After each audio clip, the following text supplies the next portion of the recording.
திருச்சிற்றம்பலம். நாம் திருவாசகத்தில் தொடர்ந்து சிந்தித்து வருகிற முறையிலே இன்றைக்கு சிந்திக்க இருக்கிற பகுதி திருச்சதகம். மாணிக்கவாசக சுவாமிகள் அருளி செய்த திருவாசக பாடல்களை 51 பகுதிகளாக நாம் பகுக்கப்பட்டிருப்பதை பார்க்கிறோம். இந்த 51 பகுதிகளும் மாணிக்கவாசகர் தாம் பாடிய வரிசை முறையிலே தொகுத்ததாக தெரியவில்லை. இதை தொகுத்தவர்கள் வேறு ஏதோ ஒரு காரணம் பற்றி இதை வரிசைப்படுத்தி இருக்கிறார்கள் என்று அறிய வருகிறது. அவைகளை நாம் ஆராய்ந்து பார்க்கிற போது மிகவும் நீளமான பாடல்களாக இருக்கின்றவற்றை முதலிலே வகுத்து வைத்திருக்கிறார்கள். அந்த மாதிரி நீளமான அதிக வரிகளை உடைய பாடல்கள் 4 பாடல்கள் இருக்கின்றன. இந்த 4 பாடல்களை முதலிலே நிறுத்தினவர்கள் அதற்கு பிறகு சிறு சிறு பாடல்களை கொண்டிருக்கிற பகுதிகளை வரிசைப்படுத்தும் போது மிக அதிகமான எண்ணிக்கை உள்ள பகுதியை முன்னும் அதைவிட குறைந்த எண்ணிக்கை உள்ள பகுதியை அதற்கு அடுத்தும் என்று வருகிற முறையிலே அமைக்கிறார்கள். அப்படி பார்க்கிற போது இந்த 51 பகுதி திருவாசகத்திலே 100 பாடல்களை கொண்ட திருச்சதகம் என்ற ஒரு பகுதி இருக்கிறது. அதன் பிறகு 50 பாடல்களுடைய நீத்தல் விண்ணப்பம் என்ற ஒரு பாடல் இருக்கிறது. 20 பாடல்களை கொண்ட பகுதிகள் பல இருக்கின்றன. 10 பாடல்களை கொண்ட பகுதிகளும் இருக்கின்றன. அதனாலே மிக அதிகமான பாடல்களை உடைய திருச்சதகத்தை 5வதாக கொண்டு வந்து இங்கே அமைக்கிறார்கள்.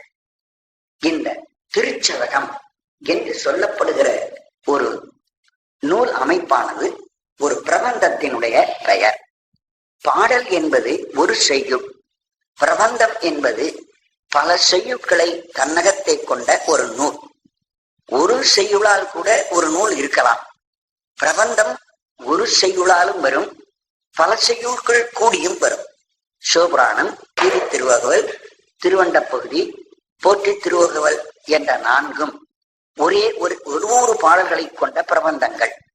அதற்கு பின்வருகின்ற மற்ற பகுதிகள் எல்லாம் பல பாடல்களை கொண்ட பிரபந்தங்கள். அந்த முறையில் 100 பாடல்களை கொண்ட திருச்சதகம் 5வதாக இங்கே அமைக்கப்பட்டிருக்கிறது. சதம் என்ற ஒரு வார்த்தைக்கு 100 என்று பொருள். சதகம் என்ற சொல்லுக்கு 100 செய்யுட்களை கொண்ட ஒரு நூல் என்பது பொருள். ஆகவே சதகம் என்று ஒரு பிரபந்தத்துக்கு பெயர் இருக்குமானால் அங்குள்ளே 100 பாடல்கள் இருக்கிறது என்பதை அறிஞர்கள் தெரிந்து கொள்ள முடியும். அந்த முறையிலே திருச்சதகம் என்று இங்கே திருவாசகத்தில் வருகிற ஒரு பகுதியும் தனக்குள்ளே 100 பாடல்களை கொண்டிருக்கிறது என்பதை நாம் சுலபமாக தெரிந்து கொள்ள முடியும். ஆனாலும் அந்த சதகம் என்பதிலே சில வித்தியாசம் இருக்கிறது. 100 பாடல்களை கொண்ட நூலை அமைக்கிற ஒரு ஆசிரியன் 2 விதமாக அந்த பிரபந்தத்தை அமைக்கலாம். அதாவது 10 பாடல்களை ஒரே மாதிரியாக பாடி அதே போல வேறு வேறு விதத்திலே 10 பகுதிகளை உண்டாக்கி 10 10 என்றை சேர்த்து 100 பாடல்கள் உண்டாகும்படி ஒரு பிரபந்தத்தை அமைக்கலாம். அப்படி அமைத்தால் அதற்கு 10 என்று பெயர். சங்க காலத்தில் 10 பாட்டு, 8 தொகை, 14 கணக்கு என்ற நூல் வரிசையிலே 10 என்ற ஒரு நூல் உண்டு. அந்த நூல் எப்படி அமைந்திருக்கிறது என்பதை பார்த்தோமானால் ஒரு அரசன் பேரில் 10 பாடல்கள் பாடினார்கள். அதுபோல் 10 அரசன் பேரில் 10 பாடல்களாக பாடியிருக்கிறார்கள். அந்த 10 அரசன் பேரிலும் பாடப்பட்ட 100 பாடல்களையும் தொகுத்து அதற்கு 10 என்று பெயர் கொடுத்தார்கள். அதே போல 10 செய்யுட்கள் ஒரு இனமாகவும், 2வது 10 வேறொரு இனமாகவும், 3வது 10 மற்றொரு இனமாகவும், இப்படியே 10 வகைகளும் 10 இனமாக அமைய மொத்தம் 10 100 பாடல்களை உடையதாக அந்த பிரபந்தம் இருக்குமானால் அதுக்கு 10 என்று. இந்த 10 வெறுமனே நிறுத்தி விடாமல் ஒரு பாடலுடைய இறுதி அடுத்த பாடலுக்கு ஆரம்பமாக வைத்து பாடியிருக்கிறார்கள். சங்ககால பதிற்று கூட ஒரு சில பத்துக்கள் இவ்வாறு அந்தாதியாக அமைந்திருக்கின்றன. முழுவதும் அப்படி அமையவில்லை. ஆனால் பிற்காலத்தவர் பிரபந்தம் செய்தவர்கள் இந்த அந்தாதி கணக்கை மிக அவசியமாக கடைபிடித்தார்கள். ஒரு பாட்டினுடைய இறுதி அடுத்த பாட்டுக்கு ஆரம்பமாக அமையதனாலே அதற்கு பதிற்று பத்து என்பதோடு அந்தாதி என்ற பெயரையும் சேர்த்து பதிற்று பத்தந்தாதி என்று பெயர் வைத்தார்கள். இந்த மாதிரி நம்முடைய தமிழ் நூல்களில் கருவை பதிற்று பத்தந்தாதி என்று ஒரு நூல் இருக்கிறது. இதுபோல் வேறு பதிற்று பத்தந்தாதிகள் இருக்கின்றன. இப்பொழுது இந்த திருவாசகம், அந்த திருவாசகத்துள் திருச்சதகம் இது எப்படி 100 பால்களை கொண்டிருக்கிறது என்று பார்த்தால் பதிற்று பத்தந்தாதியை போலவே இந்த சதகத்துக்குள் 10 வெவ்வேறு பகுதிகள் இருக்கின்றன. ஒவ்வொரு பகுதிக்குள்ளும் 10 பாடல்கள் இடம்பெற்றிருக்கின்றன. அந்த ஒவ்வொரு 10லும் வருகிற பாடல்கள் ஒரு இனமாக அமைந்திருக்கிறது. அதனால் இது சதகம் என்று பெயர் பெறுவதோடு கூட பதிற்று பத்து அந்தாதி என்று பெயர் பெறுவதற்கு முழுக்க தகுதியுடையதாக இருக்கிறது. ஆனாலும் இதை பழங்காலத்தவர்கள் பதிற்று பத்து அந்தாதி என்று பெயர் கொடுக்காமல் 100 பாடல் மொத்தத்தில் இருக்கிறது என்ற எண்ணத்தோடு சதகம் என்று திருவாசகத்தில் பெயரிட்டிருக்கிறார்கள். ஆனால் பிற்காலத்தில் சதகம் என்ற பெயரிலேயே பல நூல்கள் ஏற்பட்டிருக்கின்றன. 100 பாடல்களும் ஒரே மாதிரியாக இருக்கும். அதாவது ஓர் இனப்பாடல்களாக இருக்கும். பாடல்கள் ஒன்றுக்கொன்று அந்தாதி வராது. ஒவ்வொரு பாட்டினுடைய கடைசி வரி ஒரே விதமான மகுடம் பெற்றிருக்கும். அதாவது எந்த ஒரு நூல், எந்த ஒரு அரசன் பெயரிலோ, எந்த ஒரு நாட்டின் பெயரிலோ, எந்த ஒரு இறைவன் பெயரிலோ பாடப்படுகிறதோ அந்த அரசன் அல்லது நாட்டினுடைய ஊரினுடைய பெயர் கடைசி வரியிலே மகுடமாக அமைந்திருக்கும். தண்டலையார் சதகம், அறப்பளீஸ்வரர் சதகம், தொண்டை மண்டல சதகம் என்ற இந்த நூல்கள் எல்லாம் இதே மாதிரியான இலக்கணத்தில் அமைந்திருக்கின்றன. பாடல்கள் 100 என்ற முறையிலே சதகமும் பதிற்று பத்தந்தாதியும் ஒன்றுதான். ஆனால் சதகம் என்பது ஒரே இனமான பாடல்களாலே 100 கொண்டிருக்க வேண்டும். பதிற்று பத்தந்தாதி என்பது 10 இனங்களிலே ஒரு இனத்துக்கு 10 பாடல் வீதம் மொத்தம் 100 பாடல்கள் பெற்றிருக்கும். இந்த பதிற்று பத்தந்தாதியிலே அந்தாதி இருக்கும், சதகத்திலே அந்தாதி இருக்காது. ஆனால் இந்த திருச்சதகம் 10 பகுதி உடையதாக, அந்தாதி அமைப்புடையதாக இங்கே அமைந்திருக்கிறது. ஒரு முக்கிய வேறுபாடு உடையதாக இருக்கிறது. ஆகவே இதனுடைய பெயர் சதகம் என்று இருப்பதை விட பதிற்று பத்து அந்தாதி என்று இருந்திருந்தால் அது இந்த நூலுடைய அமைப்புக்கு மிக பொருத்தமான பெயராக இருக்கும் என்று ஆராய்ச்சியாளர்கள் கருதுகிறார்கள். என்ற அளவிலே திருச்சதகம் என்று சொல்லுகிற இந்த பகுதிக்கு பழைய உரை ஒரு விளக்கம் தந்திருக்கிறது. பக்தி வைராக்கிய விசித்திரம் என்று அதற்கு ஒரு தத்துவ குறிப்பு தருகிறது. இதிலே பக்தி என்ற ஒரு சொல் பலருக்கும் பொருள் தெரிந்த ஒன்றுதான். இறைவனிடத்திலே அன்பு செலுத்துவதை நாம் பக்தி என்று சொல்கிறோம். அதுபோல மெய்யாலும் வாயினாலும் மனத்தாலும் இறைவனிடத்திலே நாம் செலுத்தும் அன்பை பக்தி என்று சொல்கிறோம். இந்த திருச்சதகத்தில் வருகிற பாடல்களில் பல பாடல்களில் பக்தியை பற்றிய செய்திகள் விவரிக்கப்பட்டிருக்கும். இனி வைராக்கியம் என்ற 2வது ஒரு பகுதியை நாம் பார்க்க இருக்கிறோம். அதில் வைராக்கியம் என்ற சொல் விராகம் என்ற சொல்லில் இருந்து வருகிறது. அதாவது அராகம் என்று சொன்னால் ஆசை. அந்த அராகம் என்ற சொல்லுக்கு எதிர்மறை விராகம் என்று சொல்லுவோம். விராகம்னா வெறுப்பு என்பது பொருள். வெறுப்பை உடையதாக இருக்கிற மனப்பண்பாடுக்கு வைராக்கியம் என்று பெயர். தனக்கு வேண்டாம் என்று சொல்லுகின்ற மன வெறுப்போடு ஒன்றை எவன் ஒருவன் பிடிவாதமாக பற்றி இருக்கிறானோ அந்த செயலுக்கு வைராக்கியம் என்று பெயர். கூட அவன் ரொம்ப வைராக்கியமா இருக்கான், யா அவங்க வீட்டுக்கு போவாதான், அவங்க வீட்டுக்கு வாசலை மிதிக்கிறது இல்லை அப்படின்னு வைராக்கியமா இருக்கிறார் என்பதை நாம் பேச்சில பேசுறதை கேட்கிறோம். அதனால வைராக்கியம் என்பது ஏதோ ஒரு பிடிவாத குணத்தினாலே ஒன்றை பற்றி கொண்டிருக்கிற ஒரு செயல். அதுல வெறுப்பு வந்ததினாலே அந்த வைராக்கியமாகிய பிடிவாதம் ஏற்படுகிறது. ஆகவே இறைவனிடத்திலே ஒரு பிடிமானமாகிய பக்தியும், அதற்கு நேராக உலகத்திலே வேண்டாம் என்ற வெறுப்பினால் ஏற்படுகிற வைராக்கியமும் ரெண்டும் சேர்ந்ததுதான் பக்தி வைராக்கியம். பக்தி என்பது ஆண்டவனிடத்திலே பிடிமானம், வைராக்கியம் என்பது உலகத்திலே வேண்டாம் என்று விட்டு விடுகிற, வெறுத்து ஒதுக்குகின்ற நிலை. ஒன்றிலே பிடிப்பும் ஒன்றிலே விட்டு விடுகிற நிலையும் வருகிற ஒரு நிலை. இந்த நிலையில சில பாடல்களில் இந்த உலக ஆசை முதலியன தனக்கு வேண்டாம் என்று வெறுத்து ஒதுக்குவதாக சில செய்யுட்கள் வரும். அதை வைராக்கியம் என்று பார்க்கிறோம். இந்த ரெண்டுக்கு அப்பால் விசித்திரம் என்ற ஒரு செய்தி வருகிறது. அது ரொம்ப ஆழ்ந்து தெரிந்து கொள்ள வேண்டிய ஒரு முக்கியமான விஷயம். சித்திரம் என்றால் அழகு, விசித்திரம் என்றால் பேரழகு என்று. இறைவனிடத்திலே ஒருத்தர் பக்தி வைக்கிறார். அப்படி பக்தி வச்சு நடந்து கொண்டிருக்கிற போது பக்தியோடு நடக்கிறவன் எந்தெந்த விதமாக நடந்து கொள்ள வேண்டும் என்று சில சட்டம் இருக்கிறது. நாம் உலகத்திலே வாழ்கிற போது உலகியலில் நாம் நடந்து கொள்வதற்கு சில சட்டம் இருக்கிறது. அதுக்கு உலகியல் வழக்கம் என்று பெயர். அதே போல கோயிலுக்கு சென்று அங்கே நாம் நடந்து கொள்ள வேண்டுமானால் அதற்கென்று சில சட்ட திட்டம் இருக்கிறது. அதுக்கு வைதீகம் என்று பெயர். லௌகீகம் உலகியல், வைதீகம் தெய்வயியல், வேத சம்பந்தமான இலக்கணம் உடையது. நம்முடைய வீட்டுக்கு ஒரு விருந்தினர் வருகிறார் என்று சொன்னால் அந்த விருந்தினருக்கு முதலில் சாப்பாடு போட்டுவிட்டு பிறகு நாம் சாப்பிட வேண்டும் என்பது விதி. அந்த விதிப்படி விருந்தினருக்கு முதல்ல சாப்பிட்டு வீட்டுக்காரர் பிறகு சாப்பிடுவார்.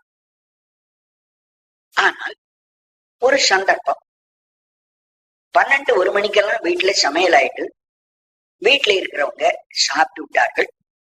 1 மணிக்கு மேல விருந்தாடி வருகிறார். அந்த விருந்தாடிக்கு சாப்பிட்ட பிறகு போடுறதா இல்ல நீங்க வெளியில போங்க நாங்க சாப்பிட்டோம்னு அனுப்பிட முடியுமோ? வந்தவர்களை சாப்பாடு போட்டுதான் ஆகணும். தாம் சாப்பிட்டதனுடைய மீதி இருந்தாலும் அதை அந்த விருந்தினர் உட்கார வச்சு சாப்பாடு போடலாம். விதி முன்னாடி போட வேண்டும் என்று இருந்தாலும் சில சந்தர்ப்பத்துல விருந்தினருக்கு பிறகு போடவும் செய்யலாம். இந்த லௌகீகத்துல விதி முன்னும் பின்னும் மாறும். இனி நாம் கோயிலுக்கு வரோம். கோயில்ல சுவாமிக்கு நிவேத்தியம் பண்றதுக்கு என்று சமைக்கிறதுக்கு தனி இடம் இருக்கு. அதுக்கு பேர் மடைப்பள்ளி. அந்த மடைப்பள்ளியிலே பிரசாதம் தயார் பண்ணுகிறார்கள். தயார் பண்ணி கொண்டிருக்கிற போது ஒருத்தருக்கு பசியா இருக்கிறது என்று சொன்னால் உடனே மடைப்பள்ளியில் இருக்கிறது எடுத்து சாப்பிட முடியுமோ? முடியாது. அது கடவுளுக்கு நிவேத்தியம் பண்ணித்தான் சாப்பிட வேண்டும் என்பது சட்டம் இருக்கிறது. ஆகவே கோயிலுக்கு போய் அந்த கோயிலுக்கு உள்ள நிவேத்தியத்தை சுவாமிக்கு நிவேத்தியம் பண்ண பிறகு நாம் சாப்பிட வேண்டும் என்பது சட்டம். அந்த சட்டம் மீறவே கூடாது. இந்த சட்டம் சட்டமாகத்தான் இருக்கு. லௌகீகத்துல விருந்தினர் முன்னே சாப்பிட வேண்டும் என்ற விதி இருந்தாலும் ஒரு சமயத்துல விருந்தினருக்கு முன் வீட்டுக்காரர் சாப்பிடுறதும் நேர்ந்து போகும். ஆனா கோயில்ல சுவாமி நிவேத்தியமான பிறகுதான் மக்களுக்கு அது பிரசாதமாக கொடுக்கப்படும்னா அது மீறவே முடியாது. ஆகிய உலகியல் சட்டம் முன்னும் பின்னும் மாறும். தெய்வீக சட்டம் மாறக்கூடாது என்பது. இந்த 2 விதி இப்படி இருக்க, இதற்கு மேல் 3வதாகிய ஒரு விதி ஒன்றை நாம் பார்க்க போகிறோம். கண்ணப்பர் என்ற ஒரு நாயனார், அவர் சுவாமிக்கு நிவேத்தியம் எடுத்துக்கொண்டு போகிறார். அபிஷேகத்துக்கு தண்ணீர் கொண்டு போகிறார். சாத்த பூ எடுத்துக்கொண்டு போகிறார். அப்பொழுது நிவேத்தியத்தை அவர் வாயால் மென்று சுவை சரியா இருக்கா நன்றா இருக்கா என்று ருசி பார்த்து அப்புறம்தான் கொண்டு போய் சுவாமிக்கு அங்கே வைக்கிறார். பூவை தன் தலையிலே அணிந்து கொண்டு போய் தன் தலையில் இருந்த பூவை சுவாமிக்கு வைக்கிறார். இதெல்லாம் கோயில் சட்டப்படி தெய்வீக சட்டப்படி செய்யக்கூடாது. நாம் சாப்பிட்டு இறைவனுக்கு படைக்க கூடாது. நாம் கழுத்திலே மாலையா போட்ட மாலையை சுவாமிக்கு போடக்கூடாது. சுவாமிக்கு போட்ட மாலையை நாம் போட்டுக்கலாம். சுவாமிக்கு நிவேத்தியமானதை நாம் சாப்பிடலாம். நமக்குள்ளதை அவருக்கு கொடுக்கூடாது. ஆனா கண்ணப்பருடைய வாழ்க்கையில இது வேறு விதமாக நடந்து விடுகிறது. இவர் வாயினாலே சாப்பிட்டு பார்த்து சாமிக்கு படைக்கிறார். இவர் பூவை தான் அணிந்து கொண்டு சாமிக்கு சாத்துறார். ஆனா சுவாமி இதை ஏற்றுகிறார். கோயில் சட்டம் ஒன்று இருந்தாலும் கண்ணப்பர் செய்த செயலை ஏற்றுக்கொண்டு விடுகிறார். ஆண்டாள் என்றவர் வைணவத்திலே ஒரு முக்கியமான ஆழ்வார். அவர் தான் திருமாலுக்காக கட்டின மாலையை தான் கழுத்தில் போட்டு பார்த்து அழகா இருக்கா என்று பார்த்த பிறகுதான் சுவாமிக்கு அனுப்புகிறார். அப்போ சுவாமிக்கு அனுப்பி தான் போட்டுக் கொள்ளாமல் தான் போட்டுக்கொண்டதை சுவாமிக்கு அனுப்புறதும் அங்க கோயில் சட்டத்துக்கு, அதாவது தெய்வ விதிக்கு முரணானதுதான். அப்படி முரணா இருந்தாலும் பெருவர் என்ன பண்ணுகிறார் என்று பார்த்தால், ஆண்டாள் போட்டு அனுப்பியதுதான் தனக்கு நன்றாயிருக்கிறது என்று கனவிலே வந்து ஆண்டாளுடைய தகப்பனாருக்கு தெரிவிக்கிறார். இந்த இடங்களிலே கோயிலுடைய சட்டம் கண்ணப்பெருனாலும் ஆண்டாளாலும் மீறப்பட்டிருக்கிறது என்பதை பார்க்கிறோம். அப்படி மீறி இருந்தாலும் அதை தெய்வம் ஏற்றுக்கொள்கிறது என்பதையும் நாம் அறிகிறோம். இதுதான் விசித்திரம். விசித்திரம் என்றால் கடவுளுக்கு உடைய சட்டத்திலே மாறுபட்டு சில பேர் நடப்பார்கள். அந்த மாறுபட்டு நடக்கிற செயலையும் கடவுள் ஏற்றுக்கொள்வான். அப்படி ஏற்றுக்கொண்டால் அதுக்கு பெயர் விசித்திரம். இது ஆச்சரியகரமானது, நம்ப முடியாதது என்று பொருள். உலகியலுக்கு சற்று மாறுபட்டு அழுத்தம் திருத்தமாக இருப்பது வைதீகம் அல்லது கோயில் பூசை முறைகள். அந்த கோயில் பூசை முறையிலும் சில மாறுதல்கள் முன்னுக்கு பின் முரணாக சில அடியார்கள் செய்து விடுகிறார்கள். அதையும் இறைவன் ஏற்றுக்கொண்டு விடுகிறான். அப்படி ஏற்கிறது தான் விசித்திரம். இது மாதிரி இறைவனிடத்திலே செய்யப்படுகிற பக்தியும் உலகத்திடத்திலே தாம் கொள்ளுகிற விருப்பாகிய வைராக்கியமும் அடியார்கள் தாம் தெய்வ இயலுக்கு மாறாக நடந்து கொள்ளுகிறதாகிய விசித்திரமும் ஆகிய 3 விதமான செய்திகள் இந்த திருச்சதகத்தில் இடம்பெறுகின்றன. ஒவ்வொரு பாட்டிலும் இந்த 3ம் வராது. இந்த 3ல் ஏதாவது ஒன்றொன்று ஒவ்வொரு பாட்டில் வந்து கொண்டிருக்கும். சில பாடல்களில் இந்த 3ம் இல்லாமல் கூட இருக்கலாம். அதை பற்றி நான் அதிகமாக இந்த இடத்திலே சிந்தனை செய்ய முடியவில்லை. ஆனால் சில பாடல்களில் பத்தியும் பல பாடல்களில் வைராக்கியமும் ஒரு சில பாடல்களில் விசித்திரமும் இருக்கிறதுனாலே முன்னோர்கள் இந்த பகுதிக்கு பக்தி வைராக்கிய விசித்திரம் என்று பெயரிட்டு அழைத்திருக்கிறார்கள் என்று இந்த விளக்கத்தை பார்த்துவிட்டு இனி நூலுக்குள் நாம் வருகிறோம். நூலிலே முதல் பாடல் மெய்தான் அரும்பி விதிர் விதிர்த்து உன் விரையார்களுக்கு என் கைதான் தலை வைத்து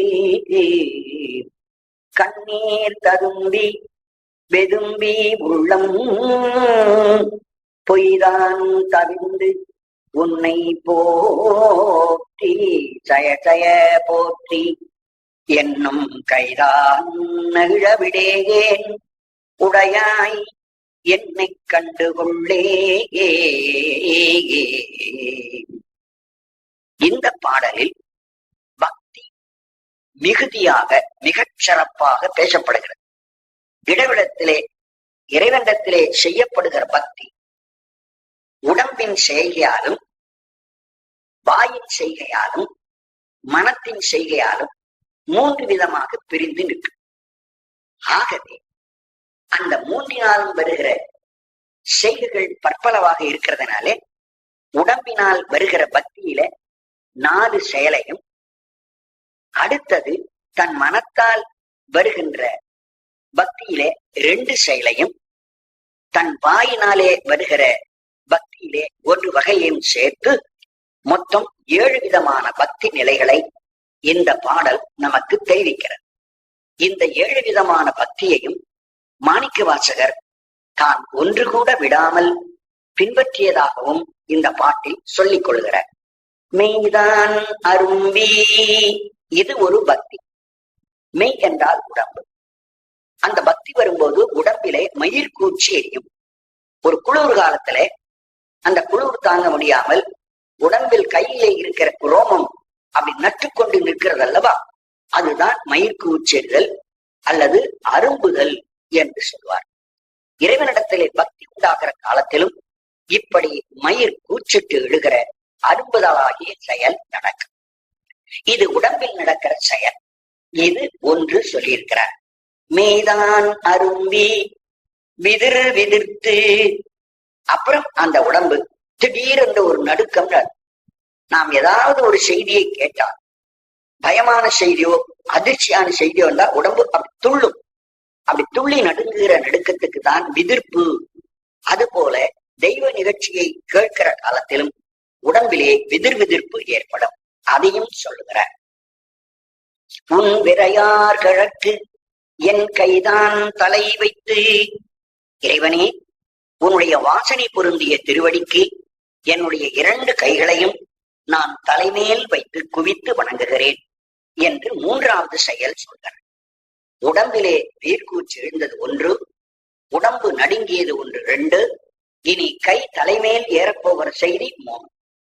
அந்த திருவடிக்காக தன்னுடைய கைகளை தலைமையில் வைத்து வணக்கம் செலுத்துகிறாராம். அடுத்து கண்ணீர் ததும்பி, கண்ணினுடைய செயல். கண்ணிலிருந்து நீர் பெருகி கீழே ஓடுகிறது. இதுவும் மெய்யினுடைய செயல், உடம்பு செயல். கண்ணும் கையும் மெய்யினுடைய பகுதிகள். இது 4 விதமான மெய்ப்பாடு. அதாவது மயிர்கூச்செழுதல், உடம்பு நடுங்குதல், கையை தலைக்கு மேல் குவித்தல், கண்ணீர் விட்டு ததும்புதல். இந்த 4ம் மெய்யின் மெய்ப்பாடுகளாக சொன்னவர் உள்ளத்துக்கு சொல்றார். வெதும்பி உள்ளம், உள்ளம் வெதும்புகிறது. வெதும்புதல் என்றால் ஒரு பொருளை நாம் காணாமல் போக்கிவிட்டோமானால், ஐயோ காணா போச்சு காணா போச்சுன்னு அதே நினைச்சு உள்ளத்திலே ஒரு வேகம் உண்டாகுது பாருங்கள். வருந்துகிறோமே, அந்த மாதிரி ஒரு நினைப்பு தான் வெதும்புதல்னு பேர். தனக்கு கிடைக்க வேண்டிய பொருள் கிடைக்காமல் போய்விட்டால் அப்ப உள்ளத்தில் எழுகின்ற ஒரு நிலை வெதும்புதல்னு பெயர். அது மாதிரி உள்ளம் வெதும்பணும். கடவுளை இன்னும் வரலையே, கடவுளை நாம் பெற முடியவில்லையே என்று உள்ளத்திலே வெதும்பு கொள்ளுதல் என்று மனத்தினுடைய மெய்ப்பாடு சொன்னார். பொய்தான் தவிர்ந்து, அடுத்து உள்ளத்துல இன்னொரு செயல் என்ன என்றால், உள்ளத்தில் பொய் இருக்கக்கூடாது. பொய்யில்லாத உள்ளமாக உண்மையை பேசுகின்ற மனம் உடையதாக அமைய வேண்டும். ஆகவே பொய் தவிர்தல் என்பது மனத்துக்குள் பொய்யில்லாமல் நடப்பது என்பது. வெளியில் இருக்கிற செயல் ஒன்றும் மனத்தில் நினைக்கிறது வேறொன்றும் இல்லாமல் வெளியில் எதை செய்கிறோமோ அதையே மனத்தில் நினைப்பதாக இருப்பதுதான் இங்கே உள்ளத்தில் பொய் நீக்குதல் என்று சொல்கிற மெய்ப்பாடு. ஆக உள்ளத்திலே வெதும்புதலும் உள்ளத்திலே பொய் நீங்குதலும் ஆகிய 2 மெய்ப்பாடுகள் மனத்தின் மெய்ப்பாடாக சொன்னார். கடைசியாக வாயினால் செய்யப்படுகிற ஒரு மெய்ப்பாடை சொல்ல வருகிறார். உன்னை போற்றி சய சய போற்றி என்னும் இறைவனை நாம் என்ன செய்கிறோம்? போற்றி போற்றி போற்றி என்று சொல்வது, சய சய சய என்று இறைவனுக்கு ஜெயகோஷம் போடுவது. இது வாயினாலே செய்யப்பட வேண்டிய ஒரு முக்கியமான செய்தி. இறைவனை நாம் பக்தி பண்ணுகிற போது அதை அந்த இறைவனுடைய பாடல்களை சங்கீர்த்தனம் என்று சொல்வோம். அந்த பஜனை பாடுதல் அல்லது அவனுடைய பாடலை சங்கீர்த்தனம் பண்ணுவதிலே ரொம்ப ஈடுபாடு உடையவர்களுக்கு இறைவன் சீக்கிரத்தில் காட்சி தருவார் என்பது ஐதீகம். அதனால்தான் நம்முடைய சிவபுராணத்தை தொடங்குகிற போது கூட வாழ்க வாழ்க என்று சொல்லி, அடுத்தது வெல்க வெல்க என்று சொல்லி, அடுத்தது போற்றி போற்றி என்று அந்த பாடல்களை பாடுகிறார். அவர் போற்றி போற்றி என்பதைத்தான் இங்கே போற்றி என்றும், வெல்க வெல்க என்று அங்கே பாடியதைத்தான் இங்கே சய சய என்ற சொல்லாகவும் குறிப்பிடுகிறார். போற்றி சய சய போற்றி என்னும் கை என்று சொல்லுகின்ற இந்த 7 விதமான ஒழுக்கங்கள். கை என்றதற்கு ஒழுக்கம் என்பது இந்த பாட்டிலே 2வது வரியிலே கை என்று சொல்லும், 4வது வரியிலே கை என்று சொல்லும் வருகிறது. இந்த 2 சொல்லுக்கும் பொருள் வேறுபாடு. 2வது வரியில் வருகிற கை என்பது நம்முடைய உறுப்பில் ஒன்று, கரம், கை என்று சொல்லுகிற உடம்பில் இருக்கிற ஒரு உறுப்பை குறிக்கும். 4வது வரியில் வருகிற கை என்பது ஒழுக்கத்தை குறிக்கிறது. ஒழுக்கத்துக்கு கை என்று ஒரு பெயர். கைதான் நெகிழவிடேன், இந்த ஒழுக்கத்தை நான் கைவிட மாட்டேன். 7 விதமான ஒழுக்கங்களை இந்த பாட்டில் வரிசையாக சொல்லி, இந்த 7 ஒழுக்கத்தையும் நாம் பின்பற்றி நடக்கிறேன் என்று மாணிக்கவாசகர் சொல்றார்.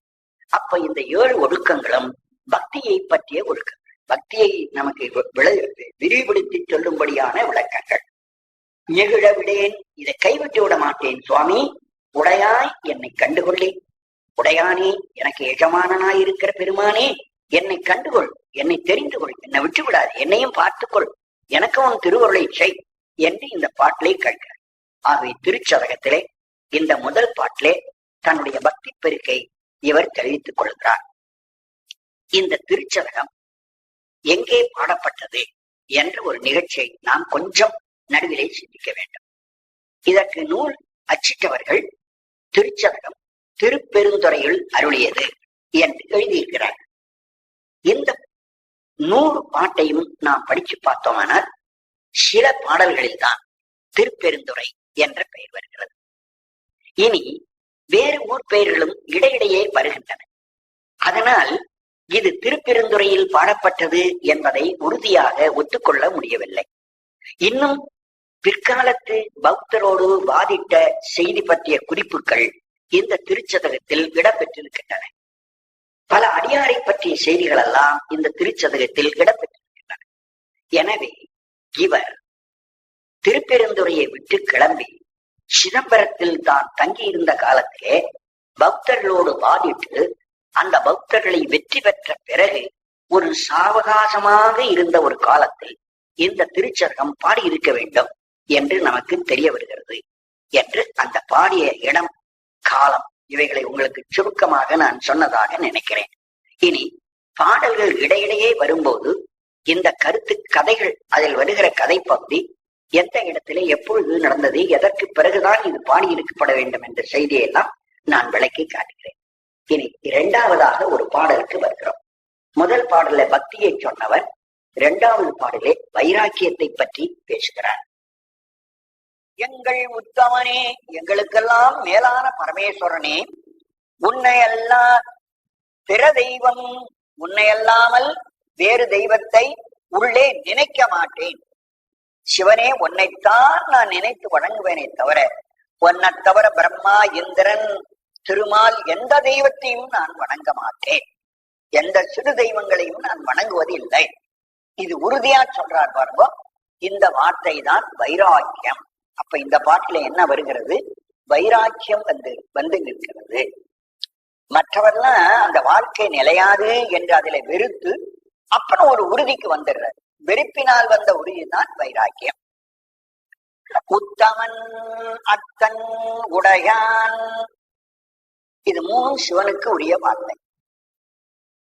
அந்த 3 பெயர்களை உடைய சிவனது அடியே நினைந்து, அந்த இறைவனுடைய திருவடியை நினைக்கிறேன். உருகி, நினைந்த மாத்திரத்தில் உள்ளம் உருக ஆரம்பிக்கிறது.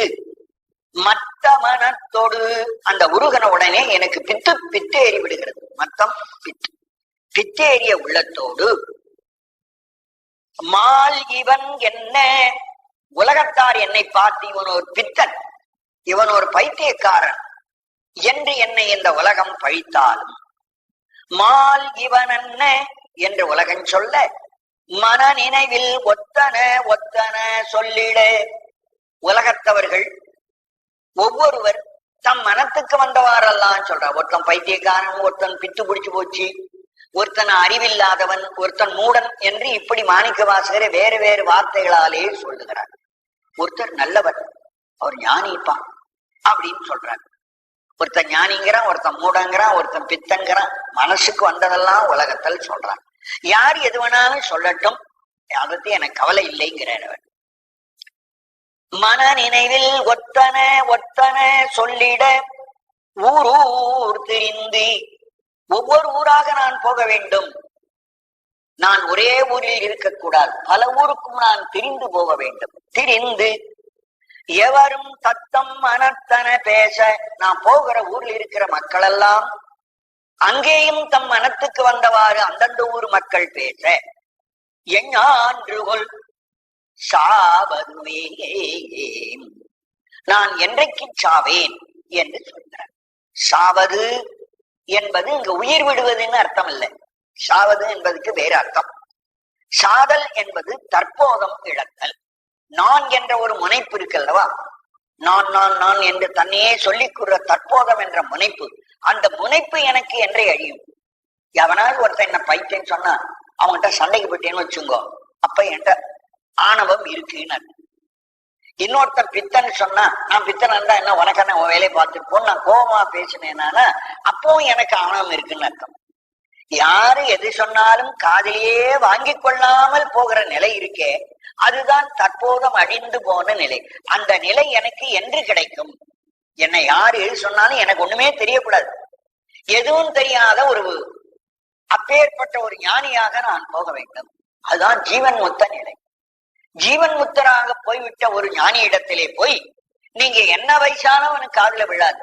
அவன் எதை பத்தியும் கவலைப்பட மாட்டான், எதுவும் அவனுக்கு தெரியாது. ஏன்னா எல்லாம் விட்டவன், அவன் தற்போதம் அழிந்து போனவன்.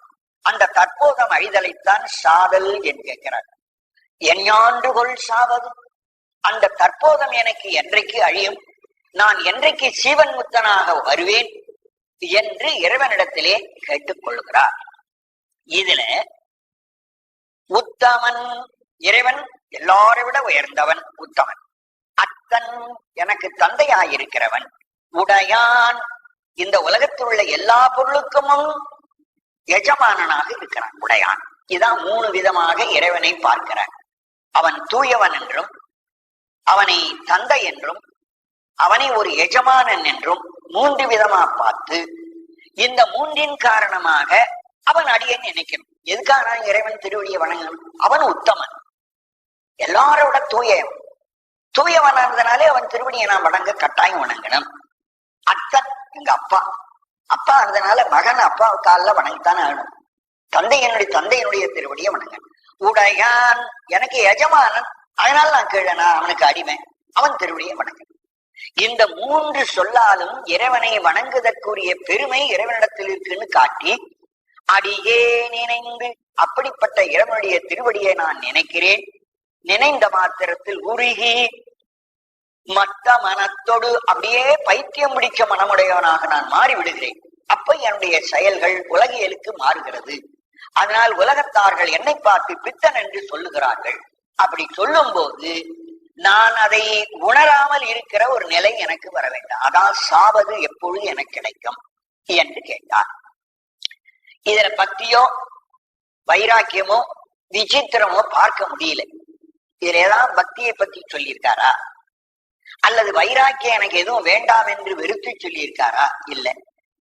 என்னுடைய தற்போதும் அழிய வேண்டும் என்று இறைவனிடத்திலே கேட்டுக் கொள்ளுகிறார். அதனால இது ஒன்றும் சாராத ஒரு பொதுநிலை பாடலாக இருக்கிறது.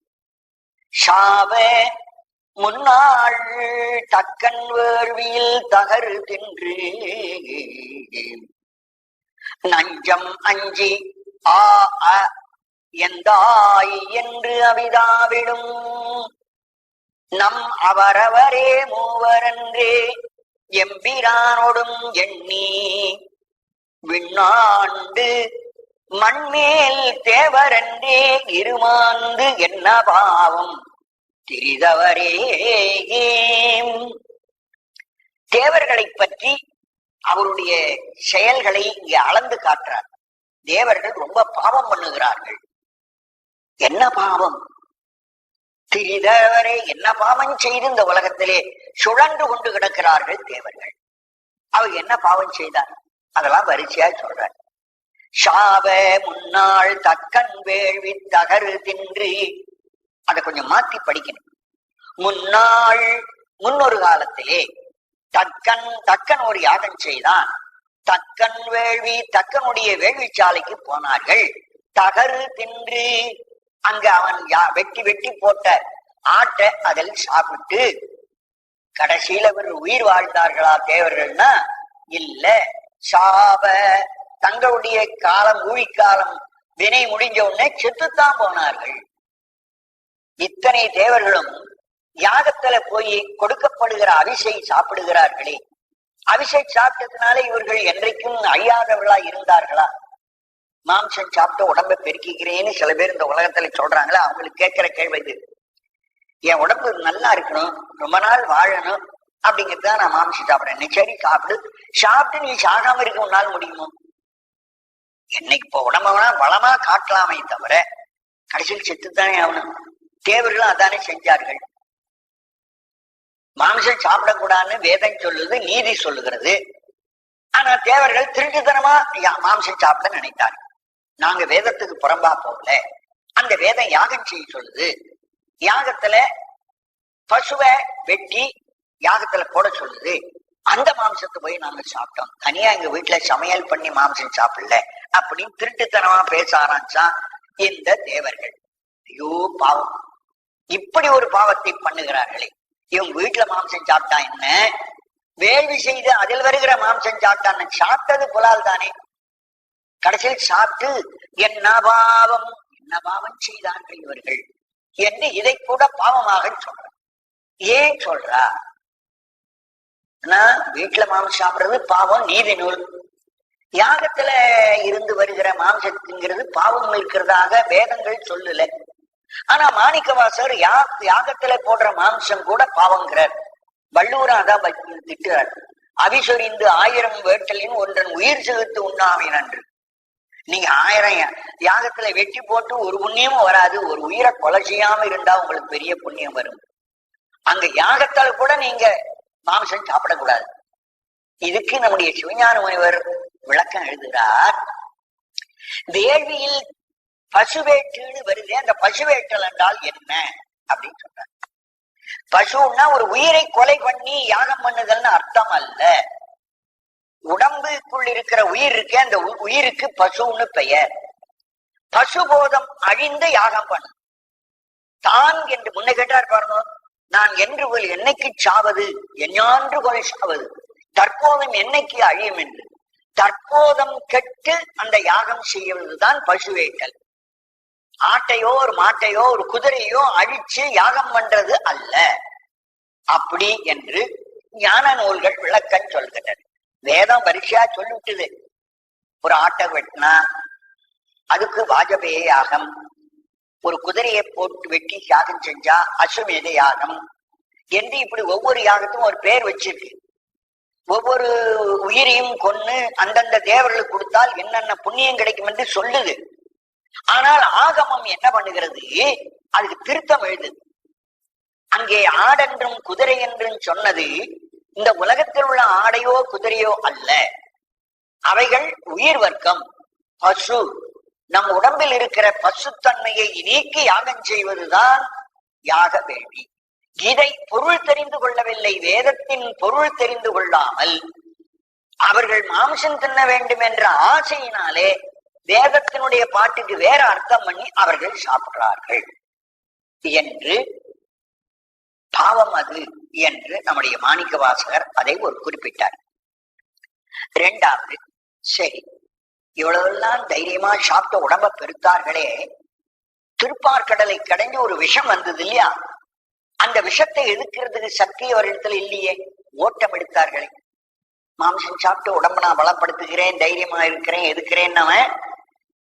நஞ்சம் அஞ்சி விஷம் எழுந்த போது அந்த விஷத்தை கண்டு பயந்தார்கள். ஆ ஆ என்று ஐயோ ஐயோ என்று சத்தம் போட்டு கொண்டு ஓடி வந்தார். திருப்பார்கடல் விஷம் வந்த உடனே அதை கண்டு பயந்து ஓடி வர்ற போது ஆ ஆ ஆன்னு அலறிக்கொண்டு கைலாயத்துக்கு போய் அவிதா அவிதா அவிதா என்று இறைவனை கூப்பிட்டார்கள். ஆபத்து காலத்தில் இறைவனை அழைக்கிற சொல்லில் ஒன்று அவிதா. அதுபோல பெரிய புராணத்திலே இந்த சிவகோச்சாரியார் சிவதா சிவதா சிவதா என்று கூப்பிடுறார். ஆபத்து வரும்போது இறைவனை அழைக்கிற சொல் அது. அதுபோல அவிதா அவிதா என்பது இறைவனை அழைக்கிற ஒரு சொல். சிவகாமியாண்டா நாங்க சொல்றேன். இது தேவர்கள் சொல்லுகிற வார்த்தை. அந்த தேவர்கள் நஞ்சை கண்டு பயந்து ஆ என்று அலறிக்கொண்டு கைலாயத்துக்கு போய் அவிதாவிடும் அவிதா அவிதா என்று தன் வாயினாலே கத்திக் கொண்டிருக்கின்றவர்கள் அப்படி ஒரு பாவம் செய்தார்கள். அமுதன் சாப்பிட வேண்டும் என்று போய் அதை எதிர்த்து நிற்க முடியாமல் அப்போ சிவனிடத்திலே ஓடி வந்து அவன் காலில் விழுந்தார்கள். ஆனா தக்கன் நிலத்துல யாகம் சாப்பிட போனார்களே, அப்ப சிவனை நினைச்சார்களா? இது ரெண்டையும் சேர்த்து பார்க்க சொல்றாரு. தக்கனுடைய யாகத்துல சிவனை ஒழிச்சு விட்டு மற்றவர்களைத்தான் அழைச்சிருக்கான் சாப்பாட்டுக்கு. அந்த விருந்து யாகத்துல எல்லா தேவரும் போனார்கள், விருந்து சாப்பிட்டார்கள். சிவன் வரலையே, சிவன் வராட்டோம் நாங்கெல்லாம் சாப்பிட மாட்டோம், சிவன் வந்தாதான் சாப்பிடணும், எல்லாம் வெளியில வந்திருக்கணும் இல்லையா.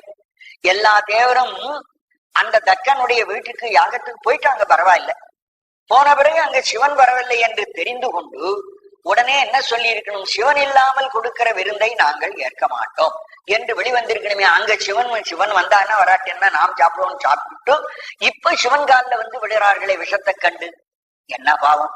ஒரு இடத்துல சிவனை அவமதிக்கிறது, ஒரு இடத்துல ஆபத்து வந்தா சிவன் காலில் போய் விடுறது, இதெல்லாம் எவ்வளவு பெரிய பாவம் என்று என்ன பாவம் திரிதவரே, என்ன பாவம் செய்து உலகத்தில் தெரிகிறார்கள் என்று சொன்னார். ரெண்டு விஷயம்.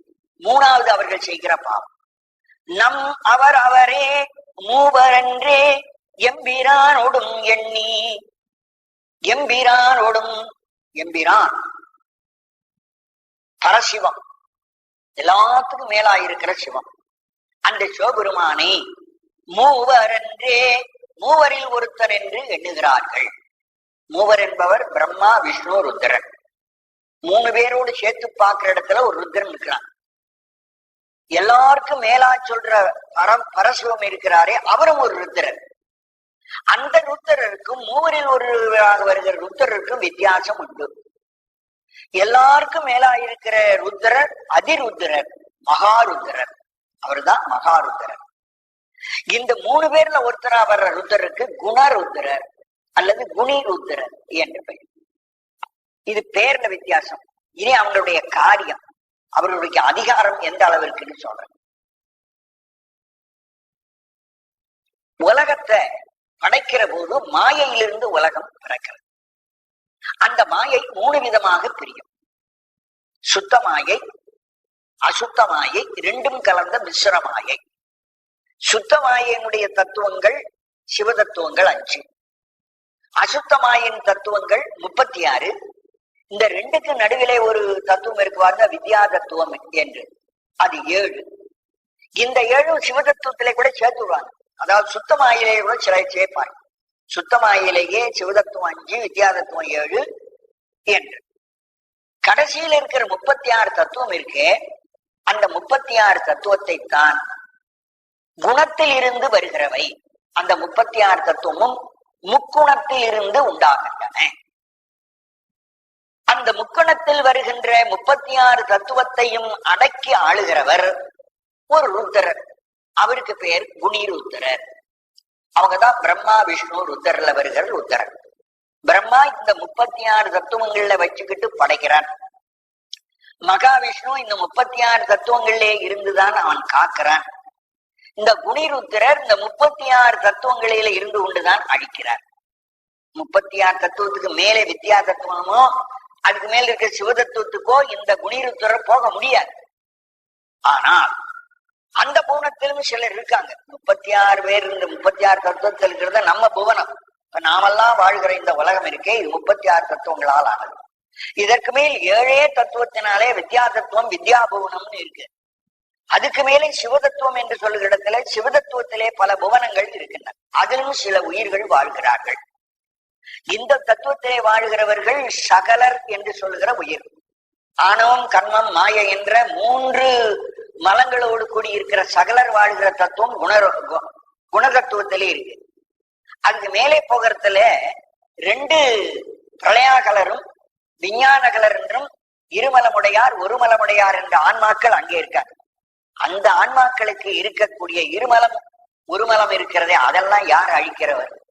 இந்த குணிருத்திரர் இந்த கீழ்பட்டு இருக்கக்கூடியவர்களைத்தான் அழிக்க முடியும். மேலே இருக்கிறவரை அழிக்க முடியாது. மேலே இருக்கிறவரையுடைய பாசங்களை அழித்து அவருக்கு மோட்சம் கொடுக்கிறவர் அந்த மகாருத்தர் தான் கொடுக்கிறார். மகாருத்தரரை போய் குணிருத்தரர் ஒருவர் என்று இந்த தேவர்கள் நினைக்கிறார். நம்மோட ஒரு ஆள் தான் யாவன் அந்த ருத்ரன் என்று வேதத்தில் சொல்லப்படுகிறதே மகாருத்ரர். அந்த மகாருத்ரரை மற்ற தேவர்கள் என்ன நினைக்கிறார்? நம்மள ஒருத்தன் அப்படின்னு நினைக்கிறான். அதை சொல்றார் பாரு, நம் அவரவரே, நம்மோடு ஒருவர் தான் அவர். அவர் அந்த மகாருத்ரன்னு சொல்றீங்களே, அவர் வேற ஒருத்தர் இல்லையா? இந்த பிரம்மா, விஷ்ணு, ஒருத்தர் என்று 3 இருக்காங்களே, 3 என்றே அவர் 3ல ஒருத்தர் தான்.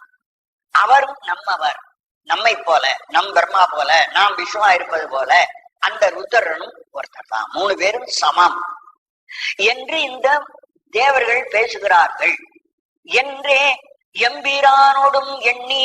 யாரை எண்ணினார்கள்? இந்த 3 கொண்டு வந்து எம்பிரான், மகாருத்ரரை கொண்டு போய் குணிருத்திரராக மயங்கி மூவர்ல ஒருத்தன் என்று சொல்லி வாயினால் பேசுகிறார்கள். என்ன பாவம், என்ன பாவம், இது கூட பாவம். ஆக 3 பாவ காரியங்களை தேவர்கள் செய்தார்கள் பட்டியல் போட்டு சொல்றார்கள். தேவர்கள் செய்கிற பாவம்: விண்ணாண்டு தேவலோகத்தையும் ஆள்கிறார்கள், மண்மேல் தேவர் என்றே இருமாந்து இந்த பூலோகத்துக்கு வராங்க, வந்து எல்லா ஜனங்களுக்கு இருக்க நாங்க தான் தேவர்கள், நாங்கள் தேவர்கள் என்று எல்லாருக்கும் சொல்லிக் கொள்ளுகிறார்கள். மண்மேல் தேவர் என்றே இருமாந்து நாங்கள் பெரிய கடவுள் என்று தங்களுக்கு தாங்களே பேசி இருமாப்புக் கொள்ளுகிறார்கள். என்ன பாவம், ஐயோ என்ன பெரிய பாவத்தை செய்கிறார்கள். திரிதவரே திரிகிறார்கள். இப்படி பாவம் செய்து திரிகிறார்கள் இந்த பாவிகள். தேவர்களே இப்படி பாவம் செய்வார்கள் என்றால் ஒரு அறிவும் இல்லாத மனிதன் என்ன பாவம் செய்வான்? எவ்வளவோ பாவம், கடவுளை பத்தி தெரியாம கடவுள்னே தெரிஞ்சு கொள்ளாமலே பாவம் செய்வான். இவன் தேவரே இந்த பாவத்தை செய்கிறான் என்று இந்த பாட்டுல சொன்னார். இதுல பக்தி இல்ல, வைராக்கியமும் கிடையாது, விசித்திரமும் ஒண்ணும் இல்லை. ஆனா வேணும்னா விசித்திரம் சொல்லலாம். எதை? இந்த தேவர்கள் குணிருத்திரனை மகாருத்திரன் என்று மயங்கினார்கள் பாருங்கள், அதுதான் விசித்திரம். இவனை இன்னொருவனாக நினைச்சது, ஒன்றை மற்றொன்றாக கருவி விடுதல் இருக்கு பாருங்கோ, அது ஒரு விசித்திரம், மாறுபட்ட தன்மை.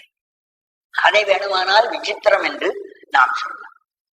தவமே புரிந்திலன் தன்மலரிட்டு முட்டாது இறைஞ்சேன், அவமே பிறந்த அருவினையேன் உனக்கு அன்பருள்ளாம் சிவமே பெரும் திருவெய்திட்டிலேன், நின் திருவடிக்கு ஆம்பவமே அருள் கண்டாய் அடியேற்கியம் பரம்பரனே. இந்த பாட்டுல பக்தியை பத்தி சொல்றார். முதல் பாட்டுல சொன்ன பக்தியும் இப்ப பார்க்கிற 5வது பாட்டுல அவர் சொல்ற பக்திக்கும் வேறுபாடு. அதுல எல்லாம் நான் செய்கிறேன் என்கிறார். மீதான் அருந்தி விதிர் விதித்து இந்த 7 விதமான பக்திகளும் நம்ம 4, 2, 6, 7 செயல் சொன்னார். 7 ஒழுக்கங்களையும் நான் கைவிடாது இருக்கிறேன். இங்க என்ன நான் ஒண்ணுமே செய்யலேங்கிறார். தவமே புரிந்திலன், நான் ஒரு தவம் கூட செய்யல, நல்ல காரியம் எதுவும் செய்யவில்லை. தவம் என்பது நல்ல காரியம், புண்ணியம். தவம் என்ற வார்த்தைக்கு புண்ணியம் அல்லது நல்ல காரியம். துறவியாகி காட்டுல போய் சாப்பிடாம தூங்காம இறைவனை தியானம் பண்ணி கொண்டிருப்பதுதான் தவம் என்று அர்த்தம் இல்லை. தவம் என்ற வார்த்தைக்கு நல்ல காரியம், புண்ணியம் என்றுதான் பொருள். தவம் புரியலேன் என்றால் நான் எந்த ஒரு நல்ல காரியமும் செய்யவில்லை. தவமே புரிந்திலன் தன்மலரிட்டு முட்டாது இறைஞ்சேன். மற்றவங்களுக்கு தான் ஒரு நல்லது செய்யல. ஒரு சிவலிங்கத்தை வச்சு ஒரு பூவை பறிச்சு சுவாமி தள்ள போட்டு அரகரான கணத்துல போட்டுக்கிட்டானா அதுவும் செய்யல. தன்மலர் இட்டு குளிர்ச்சியான ஒரு பூவை பறித்து இட்டு பூஜை பண்ணி முட்டாது தவறாதபடி இறங்கேன். தினந்தோறும் வழிபடுதல். இந்த பூஜை என்பது விட்டுவிடக்கூடாது, விடாம செய்ய வேண்டும். விடாம செய்யறதுதான் முட்டாது செய்தல், முட்டுப்பாடு என்று செய்யப்படுதல் என்பதை அவர் சொல்றார். முட்டாது இறைஞ்சேன், அதுவும் நான் செய்யல. அவமே பிறந்த அருவினையேன், நான் பிறந்த உலகத்துல அறிவினை போன ஜென்மத்தில் செய்ய பாவத்தினால பிறந்தேன். அவமே பிறந்தேன், பிரயோஜனம் இல்லாமல் பிறந்தேன். அவம் என்பது பிரயோஜனம் இன்மை, வீண் என்று பொருள். வீணா இந்த உலகத்துல நான் முன் செய்த பாவத்துக்காக பிறந்து விட்டேன். உனக்கு அன்பர் உள்ளாம் சிவமே பெரும் திருவெய்திட்டிலேன். உனக்கு எத்தனையோ அடியார்கள் இருக்கிறார்கள். அந்த அடியார்கள் எல்லாம் தகுதி உடையவர்கள். அவர்கள் உன்னுடைய திருவடியாகிய திரு பெறத்தக்கவர்கள். திரு என்றால் மோட்சம், மோட்சத்தை பெறத்தக்கவர்களாக இருக்கிறார்கள். ஆனால் நான் அந்த அடியார் பெறுகின்ற திருவை பெறத்தக்கவன் அல்ல. நின் அன்பர் உள்ளார் உன்னுடைய அடியார்களாக இருக்கிறார்களே அவர்களெல்லாம் சிவமே பெரும் திரு, அவர்கள் மங்களகரமான திரு என்று சொல்லும்படியான மோட்சத்தை அவர்கள் பெற தகுதி உடையவர்களாக இருக்கிறார்கள். அந்த திருவை எய்திட்டிலேன், நான் பெறவில்லை. அந்த அடியார்கள் திரு எழுதியிருக்கிறார்கள். திரு என்பது சிவமாம், சிவமே பெரும் திரு, மங்களகரமாய் இருக்கக்கூடிய மோட்சம்.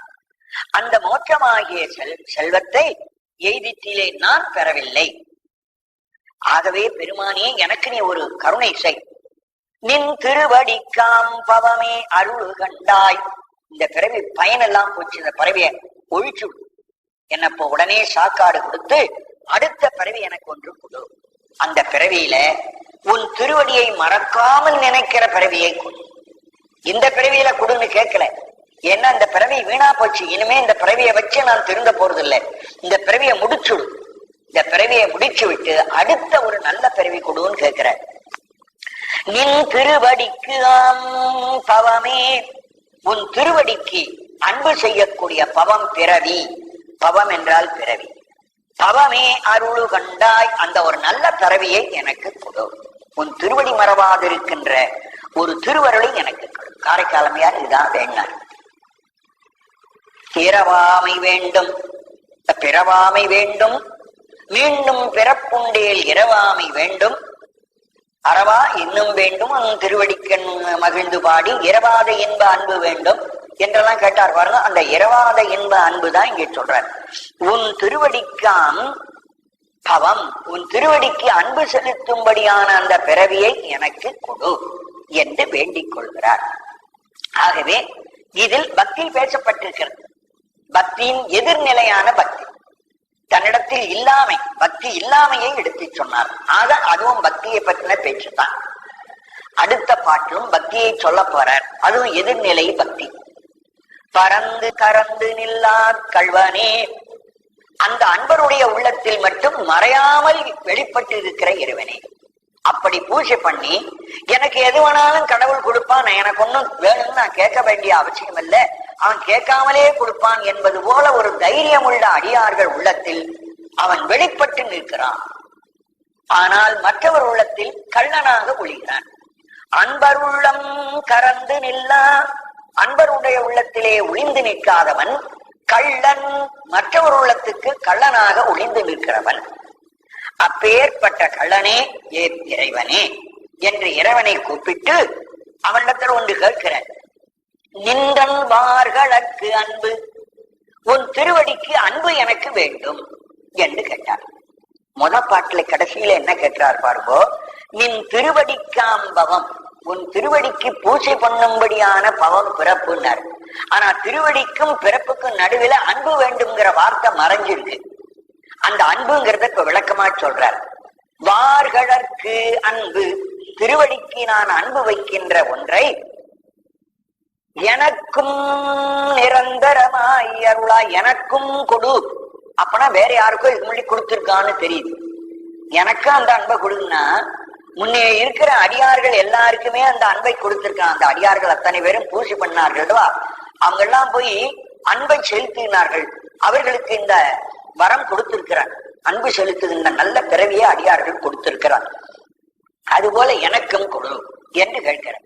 வார்களுக்கு அன்பு எனக்கும் நிரந்தரமாய் அருளாய், நிரந்தரம் என்றைக்கும் இருக்கும்படி கொடு. இதோ ஒரு நாள் வந்து ஒரு நாள் விட்டு விட்டு வர்றாப்பற அந்த அன்பை கொடுக்காதே, நிலையான அன்பு. அந்த நிலையான அன்பைத்தான் நம்முடைய சேக்கிழார் சொல்றார். இடையரா அன்பு என்று சொல், இரவாத அன்பு. இரவாதன்னா இடவில விட்டு விட்டு போகாத. இடையரா என்பதும் அந்த பொருள்ல தான் வரும். அதைத்தான் இவர் சொல்றார். நிரந்தரமாய் என்றைக்கும் இருப்பதாய் அருளாய் எனக்கு நீ அதை கொடு. நின்னை ஏத்த, உன்னை வழிபடுவதற்கு அந்த அன்பு வேண்டும். அந்த அன்பு இருந்தா தான் உன்னை நான் வழிபட முடியும், இல்லாட்டா நான் வழிபட முடியாது. முழுவதும் ஏத்த, முழுமையாக உன்னை வழிபடுவதற்கு அன்பு தேவை. தோல் கொடுத்து இடுப்பிலே துணித்தோலை கட்டி கொண்டு வர்றான் என்ற சிவபெருமான். கட்டிக்கொண்டு துணி கூட இல்லை, ஒரு துணியை கொண்டு அந்த ஆடையா உடுத்தி வந்தார். உருளையின் தோல் உடுத்து உன்னத்தம் மேல் கொண்டு பைத்தியமாகி துரிதருமே என்றும் கூட்டாடுறார். அந்த சோழர்களால் வந்து கூட்டாடுகிறார். அது பரிவசிக்கிறது போல் இருக்கிறது.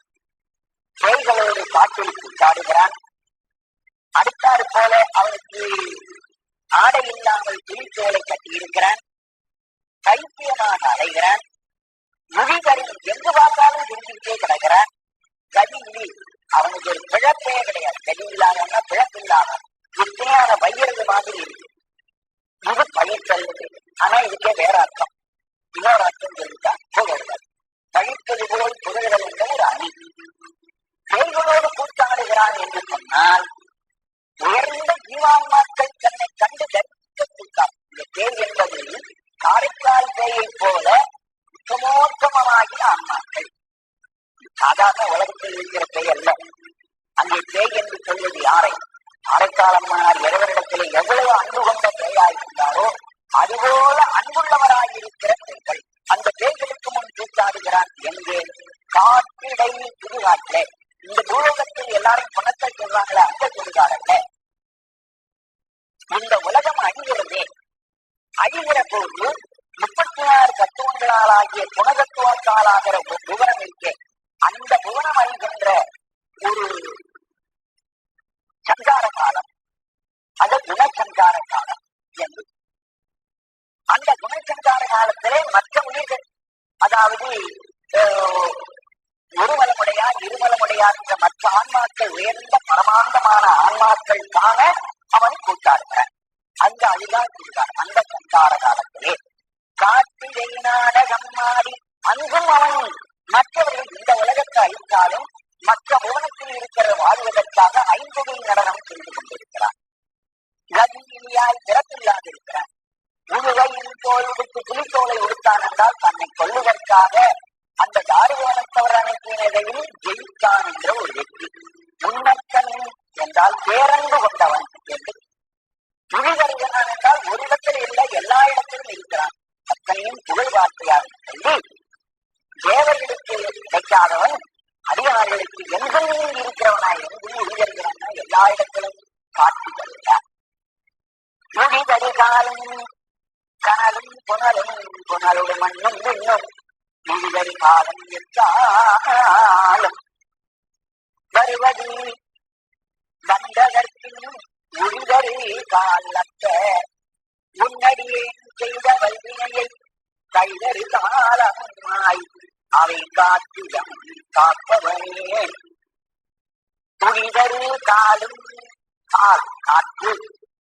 காற்று எப்ப பார்த்தாலும் அங்கும் இங்கும் அசைந்து கொண்டே, உயிர்கள்லாம் பிரிதர்கள் சுழந்து கொண்டிருக்க. காற்று வெள்ளத்தை நிலையா இருக்காது, அலைந்து கொண்டே இருக்கும்.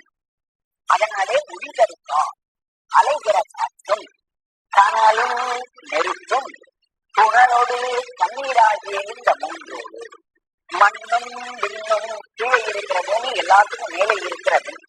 இதுக்கு நடுவில் இருக்கிறதா மூணு. அந்த 3 காற்று ஒண்ணு, நெருப்பு ஒண்ணு, தண்ணீர் ஒண்ணு. நடுவில் உள்ள 3 பொருளோடு மேலே இருக்கிற கீழ் இருக்கிற மண்ணும் மேலே இருக்கிற விண்ணுமாகிய 5. இந்த பஞ்சபூதமும் இழிதரு காலம் எக்காலம், இது 5ம் அழிகிற காலம் என்று. அதான் ஒரு சர்வ சங்கார காலம். அது ஒரு சங்கார காலம். குடி சங்கார காலம் சொல்றமே மாயா தத்துவத்திலே அசுத்தமாயங்கள் அழியக்கூடிய ஒரு காலம். அந்த காலம் வருவது எக்காலம் வருவது. அவை அத்தனையும் அழிந்து போற காலம் எத்தனை கிடைச்சது எனக்கு தெரியலையே. இது எதுக்காக அந்த உயிர் காலத்தை எதிர்பார்க்கிறார் என்று சொன்னால், மாணிக்கவாசகத்திலே இந்த பிறவியை இறைவன் வச்சிருக்கிறார். ஏன் இன்னும் பிறவி இருக்கிறதுன்னு கேட்டா, ஏதோ அவர் கொஞ்சம் வினை செய்திருக்கிறார், வினை அனுபவிக்கணும்னு வச்சிருக்கார். இந்த வினை அழியாது போல இருக்கு. வினை அழிந்திருந்தா நேரம் என்ன வந்து நோக்கம் கொடுத்திருப்பாங்க. நோக்கம் கொடுத்தாலும் இந்த உலகத்துல வச்சுட்டே இருக்கிறானே. இந்த வினை அழிவதற்கு ஒரு கடைசி காலம் எதுன்னா சர்வசங்கார காலம். சர்வசங்கார காலம் வந்து போது வினையெல்லாம் அவனே அழிச்சிருக்கான். எல்லா ஆத்மாவிடத்தில் இருக்கிற வினையை அழிச்சு அவர்களுக்கு மோட்சத்தை கொடுப்பான். தூய மோட்சத்தை கொடுக்கிற கடைசி காலம் அதுதான். அந்த காலம் எப்ப வரும்? அந்த காலம் வந்தாவது எனக்கு மோட்சம் கிடைக்காதா என்று அந்த காலத்தை எதிர்பார்க்கிறார். இழிதறி காலம் எக்காலம் தருவது. இந்த காலம் வரப்போகிறது. வந்ததற்கு அந்த காலம் வந்ததன் பிறகு இழிதறி காலத்தை அந்த சர்வசங்காரமாகிய காலம் வருகிற காலத்தில் இழிதறி கால் கூட்டாடுகின்ற காலையுடைய அத்த கால் அத்த பாதங்களை உடைய திருவடியுடைய இறைவனே, உன்னடியேன் செய்த வல்வினையை அடியேன் செய்திருக்கிற இந்த கொடியத்தை எல்லாம் கடிதறி காலமும் ஆய் அந்த சர்வசங்கார காலம் என் வினையழிகிற காலமாக ஆகியப்பா. கைதறி காலமுமாய் அவை காத்து எனை காப்பவனே.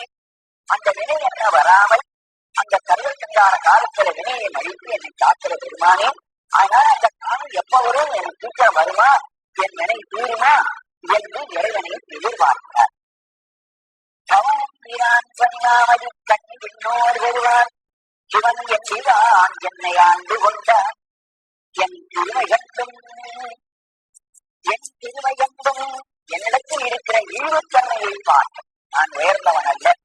முன்னே ஒரு பாட்டை சொன்னார், தான் உயர்ந்தவன் அல்ல என்பதற்கு 5வது பாட்டிலே தவமே புரிந்தல தன்மலரிந்து முக்காது இறங்கேன்.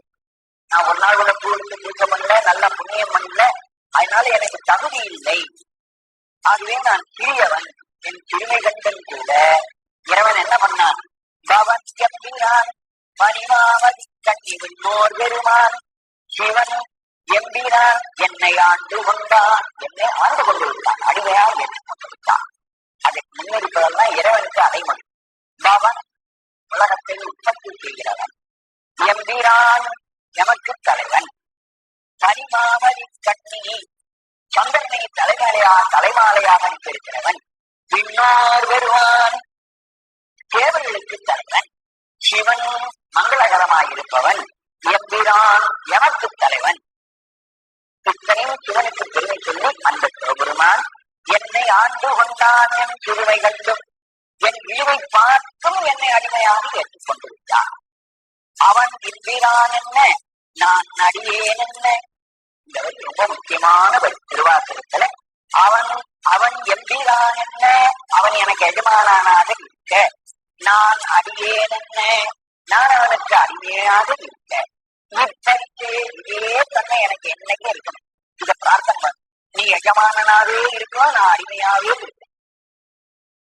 அவன் எம்பிரான் என்ன, அவன் எனக்கு தலைவன் என்று சொல்லிக் கொண்டு என்றும் இருக்க.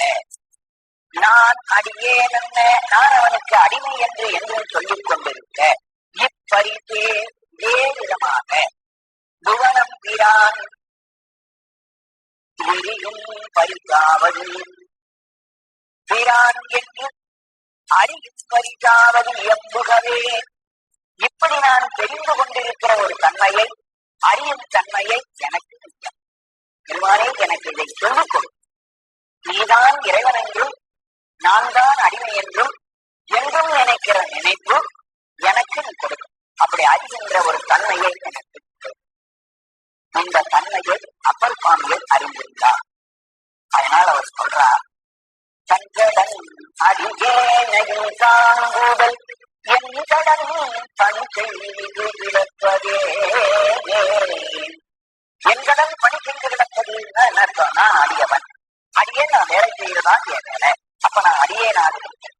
தங்கடன் அந்த இறைவனுக்கு என்ன கடமை, அடியேனையும் தாங்க என்னை காப்பாற்றுவது எஜமான், வேலை செய்கிறவன் அடிமை. ஆகவே காக்க வேண்டிய கடமை உனக்குன்னா நீ எஜமானாயிரு, நான் வேலை செய்கிறவனா இருக்கேன்னா நான் அடிமையா இருக்கிறேன்.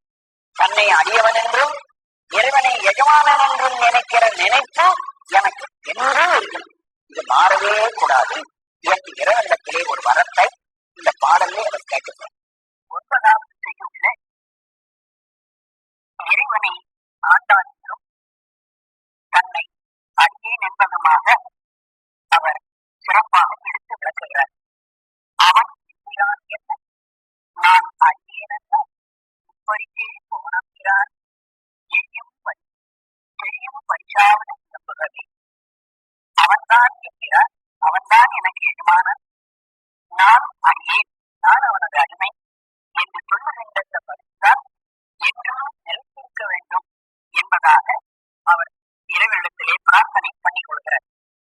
அடுத்த திகுதியே புகவே தகே உனக்கு அன்பருயான்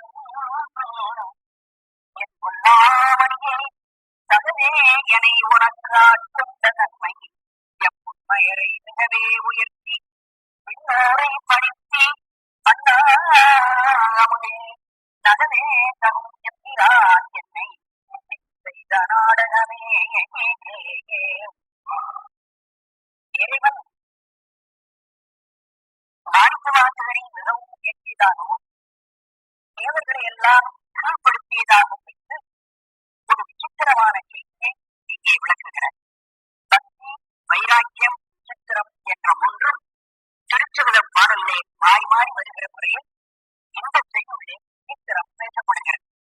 முகவே தகே உனக்கு அன்பருள், உனக்கு அன்பருள், பெருமானே உனக்கு அன்பராய் இருப்பவர்களுடைய முகவே தகே, நான் புகுந்து கொள்வதற்கு தகுதியுடையவன் அல்லன், நான் ஒரு அடியாராக சேர்வதற்கு தகுதியுடையவன் அல்லன், என் கொல்லாமணியே துளைக்கப்படாத மணியாக விளக்குகின்ற முகப்பொருளாகிய பெருமானே, தகவே என்னை உனக்கு ஆட்கொண்ட தன்மை அப்படி இருக்கும் நான் அடியார்களில் சேருவதற்கு தகுதியற்றவனாய் இருந்தும் என்னை தக்கவனாக எண்ணி உன்னோடு என்னை ஆட்கொண்ட ஒரு தன்மை எப்படி இருக்கிறது என்று கேட்டார்.